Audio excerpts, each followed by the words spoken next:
The movie opens with a child narrating the truth about an incident that occurred 2 years ago. The incident happened in Maybrook Elementary School. One Wednesday, Justine Gandy, a teacher at that school, entered her classroom only to find that the room was almost empty with only one student named Alex sitting in it. Taken aback by the incident, she inquired about this, only to learn that the previous night, exactly at 2:17, every other kid of her class woke up from their sleep, opened the front door, and ran away from the house, and never came back. Some of the parents had cameras installed in their homes, and it showed that the children were running out of their house with their hands spread on both sides in a peculiar manner. The detectives interrogated Alex and Justine Gandy, but could not find anything suspicious or any other clues that could lead them anywhere. 1 month later, the parents of the lost kids gathered in a room to talk about the situation. But soon, one of the parents, named Archer, voiced his opinions and expressed his suspicions about all the children being missing from Justine's class. Understanding that she owes them some explanation, she tries to explain herself and informs them that she had nothing to do with their disappearance.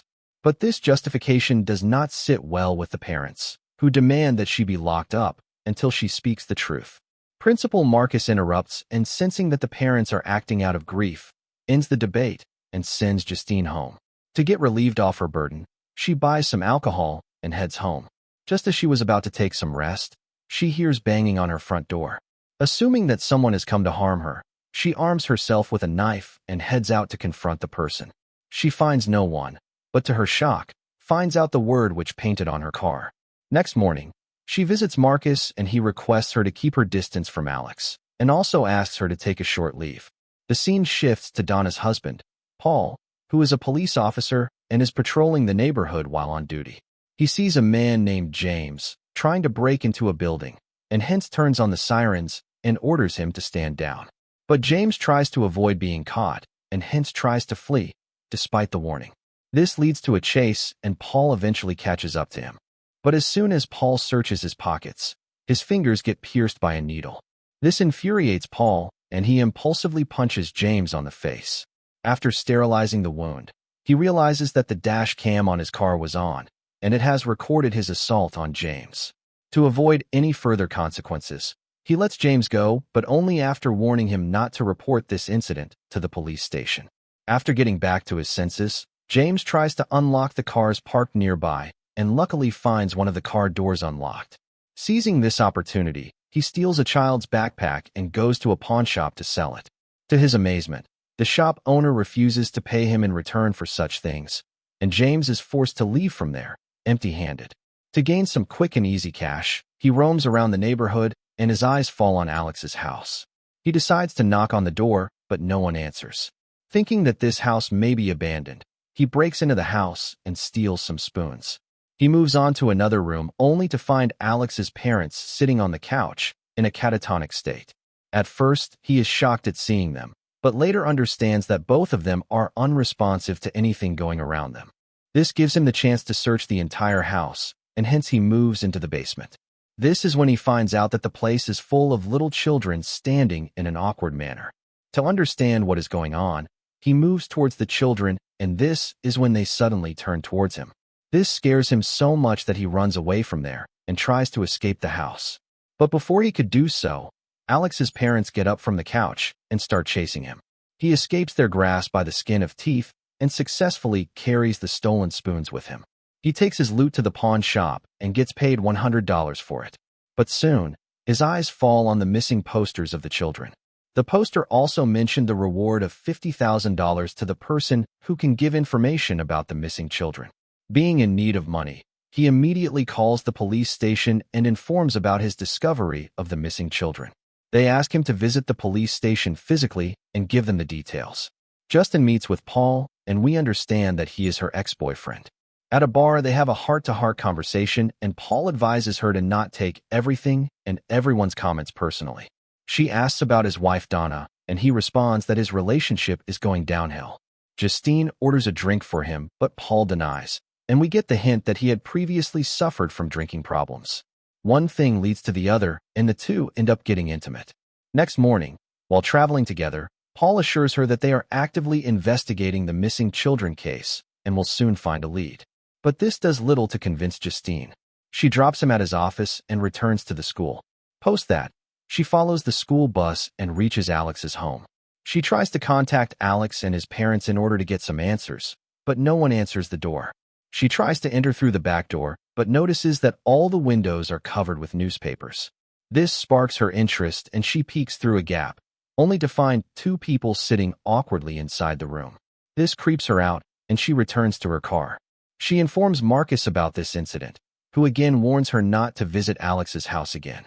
Justine visits the convenience store to buy some necessities, but gets ambushed by Donna, who accuses her of sleeping with her husband, Paul. She throws Justine to the floor and pours alcohol on her body to get revenge for her actions. That night, Justine dreams about herself entering her class and finds all the children sitting with their heads down. Alex slowly lifts his head, revealing a demonic smile. Just then she wakes up from her sleep, but finds strange noises coming from the other rooms inside her house.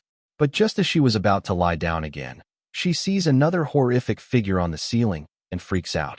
Soon, she realizes that this too was part of her imagination, and this is where we understand that all the blame and stress has taken a toll on her brain. She decides to park her car outside Alex's home, and just as he was about to return to his home, she confronts him and asks about his well-being. Alex responds affirmatively, but just when she tried to talk about his house and parents, he yelled at her and asked her not to follow him. Post saying this, he runs back home, and even though Justine tries knocking at the door, no one answers. Not willing to give up, she decides to stay in her car and spend the night in front of his house. At night, while she was asleep, we see Alex's mother getting out of her house with a scissor in her hand. She walks like a zombie and slowly enters Justine's car. To our shock, she cuts off a few strands of Justine's hair and returns to her house. This leaves us with the unanswered question as to what is happening inside Alex's house. Next day, we see Paul leaving the police station after finishing his shift, and this is when he sees James approaching the station. Suspecting that he is here to report the previous day's incident, Paul yells at him, forcing James to run away out of fear. But all of a sudden, James sees a woman dressed like a joker, sitting at a distance and waving her hand at him. This frightens James, and he tries to hide inside his makeshift tent and arms himself with a few syringes. To our horror, we see a silhouette of a person opening the chain of the tent. Fearing for his life, and in an act of self-defense, James hits the shadowy figure with the syringes. But to his shock, discovers that it was Paul that was opening his tent. James apologizes and informs Paul that he was going to the police station to report the location of the missing kids. Although initially hesitant to believe him, Paul handcuffs him and agrees to investigate the claim. They visit Alex's house, and this time after knocking on the door, someone opens it, leading Paul inside the house. James remains inside the police car and waits for Paul to return. Day turns into night, but still there are no signs of Paul returning to his car. But suddenly, we see Paul exiting the house and walk towards his car, and we clearly see that he is walking just like Alex's mother. He pulls James out of the car and drags him inside the house, and post that, everything goes silent. The scene shifts to Archer, the father of Matthew, one of the missing children. He works in a construction company, and we see red paint cans in his truck, indicating that he was the one who had vandalized Justine's car with red paint. He visits the police station and demands to know the progress of the investigation. After getting to know that the cops are not suspecting Justine, he informs them that she was let go from her former school due to inappropriate behavior with a colleague.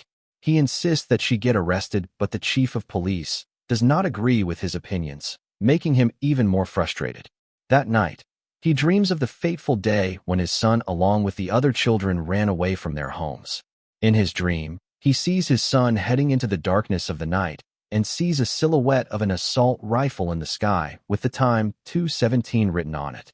Archer does not give up and chases after his son, and this leads him to an unknown house. He finds him sound asleep on a bed, and he removes the blanket, only to confess that he has always loved him. This shows us that as a father he had never had a heart-to-heart conversation with his own son, and he regrets it now. But all of a sudden, a night lamp turns on, and we see a terrible face of a woman sleeping on his bed. This is enough to make him jolt awake, and we understand that he has recurring nightmares about his son. Next morning, Marcus requests to meet with Alex's parents, but his great-aunt, Gladys attends the meeting. She informs him that his parents are sick and hence are unable to attend the school meeting. Marcus informs her that given the recent happenings, he is concerned about Alex's mental and physical health and hence wants to meet with his parents. In case that they are unable to meet him, he will have no choice but to call Child Protective Services. The same morning, Archer plans on investigating the issue himself and brings out a map of the neighborhood. He analyzes the Ring cameras installed in his home and after viewing the footage, draws a straight line along which Matthew may have run. Post that he goes to another parent's house and requests them to see the footage in their Ring cam. He carefully reviewed how their daughter, Bailey, ran out of the house with her hands spread on both sides. After viewing the footage, he meticulously drew another line on the map. This line indicated the path that Bailey had taken on that dreadful night. He highlights the intersection point of the straight lines and tries to figure out the destination in which the children may have gone. On the other hand, Gladys visits Marcus's home and requests for some water as she is feeling exhausted. Marcus's husband, Terry, invites her in and gives her some water. But to their shock, she brings out a small branch from inside her bag and wraps it up with a ribbon, which she stole from Marcus's office the previous day. Marcus is taken aback after seeing this and asks her to leave his house. But to his shock, Gladys cuts her hand using the thorns in the branch, making herself bleed. She then proceeds to smear the blood in the branch and requests Terry for a handkerchief to clean the blood. As soon as he moves forward to hand it over, she cuts off some strands of his hair. Marcus tries to call 911, but this is when Gladys brings out a bell from her bag, and as soon as she rings it, he loses control of her body and the phone falls from his hand. Terry is terrified to see this, but to add to his horror, she wraps up his hair strands with the branch and breaks it. This leads to Marcus attacking his husband and violently smashing his head into Terry's head, leading to Terry's immediate demise. Having achieved her initial purpose, she proceeds to put the broken branch in the bowl of water, and this makes Marcus stop. We understand that he is being mind-controlled, and Gladys is the real witch. As if that was not enough, she brings out Justine's hair and wraps it with the branch and breaks it again. This leads Marcus to run after Justine, and we see Gladys calmly getting inside a car as if nothing has happened. The scene shifts to Archer, where during his journey, his path crosses with Justine's. This time he confronts her directly and asks about her involvement in the disappearance of the children. As expected, Justine denies any such involvement and tries to avoid his questions while refilling her car with gas. But to her shock, she sees Marcus running towards her with his hands spread on both sides, as if he has turned into a zombie. Marcus attacks and tries to take her life, but Archer intervenes in the nick of time and tries to stop him. Taking this opportunity, Justine hides herself inside a convenience store, but Marcus overpowers Archer and goes after her. It appears to us as if he has been possessed by an evil spirit. Just as he was about to harm Justine, Archer tackles him, and this gives her the opportunity to get back to her car. But before she could start the engine, Marcus reappears and breaks the window glass. Just before he could grab her again, she manages to start the car in the nick of time and flees the place. Marcus gives chase, and understanding the danger she is in, Archer follows them both. Just as he was about to catch up to him, Marcus gets struck by a car, and we see his dead body lying on the road.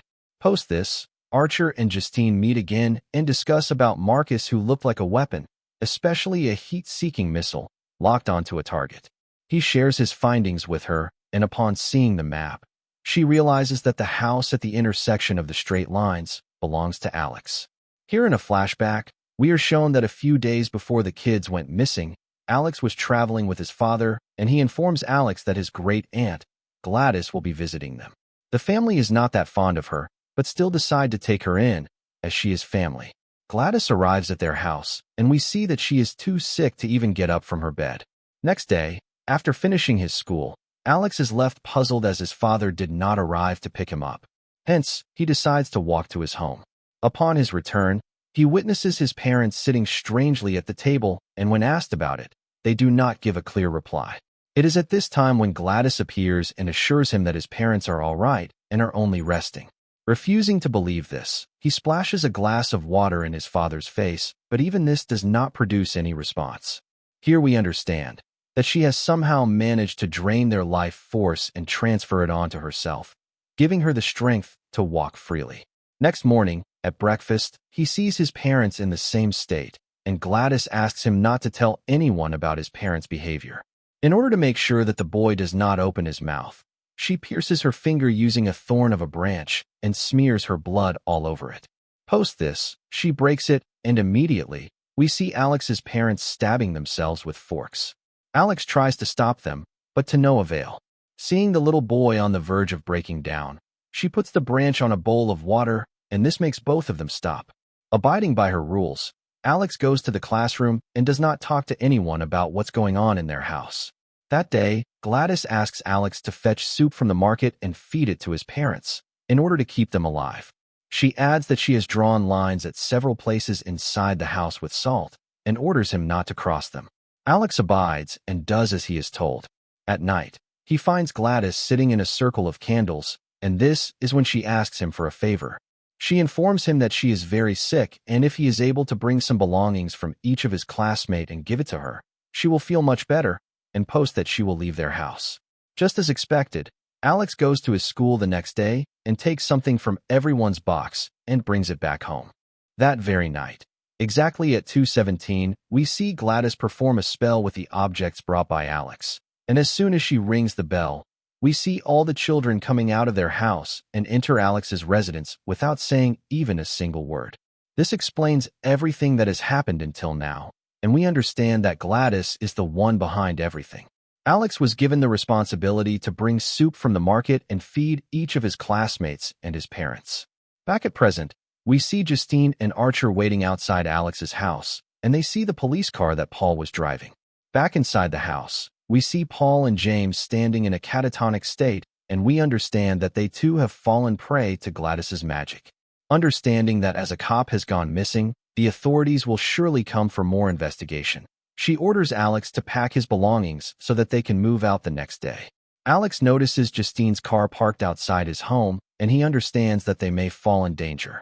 Post some time, we see Paul coming out of their house and inviting Justin and Archer inside the home. Wanting to know more about the situation, both of them enter the house. Seeing Paul standing in a catatonic state, she approaches him and inadvertently crosses the salt line. This causes both James and Paul to scream and jump on Archer and Justine respectively. Alex hears the commotion from upstairs, and he too crosses another salt line, making his own parents chase him. To protect himself, he locks himself in a room, but the mind-controlled parents start breaking the door with all their might. Downstairs, Archer manages to overpower the weak James, but Paul seems to have an upper hand on Justine. She scrapes his face with a potato peeler, but this has little effect on him. James also seems to give Archer a tough time, and during their fight, he sees that there are several children standing on the basement. Upstairs, the parents manage to break down the door, and Alex is forced to run to another room and lock himself again. Next, we see Paul, who almost chokes Justine, but this is when she takes out his gun and shoots him on his throat. But even this is not enough to bring him down. Seeing no other way, she points the gun on his head and pulls the trigger, ending the fight for good. The scene shifts to James, who gets shot by Justine, and this frees Archer. Justine goes to check on Paul's dead body, and Archer goes to the basement in search of his son, Matthew. But before he could find Matthew, Gladys attacks him and manages to bring him under her spell. She makes Archer attack Justine and slowly watches her suffer. Upstairs, Alex is running out of options as his parents are about to break the door, and he has nowhere else to hide. This is when, instead of panicking, he comes up with a clever idea. He uses a strand of Glady's hair lying on the table and wraps it on a branch. Then he pierces his finger with it and breaks it in half. This causes all the children locked in the basement to chase after Gladys. Understanding that Alex has outsmarted her, she runs for her life, but the kids do not give up. They eventually catch her and tackle her to the ground. All the children surround her and tear her up into bits and pieces, killing her instantly. As soon as she dies, her spell over Archer and Alex's parents are broken, and after a long time, the parents reunite with their son. Archer too takes Matthew in his arms and takes him home. This is how the movie ends. If you like this recap, please like the video and subscribe to the channel. Please also check out other videos in the channel.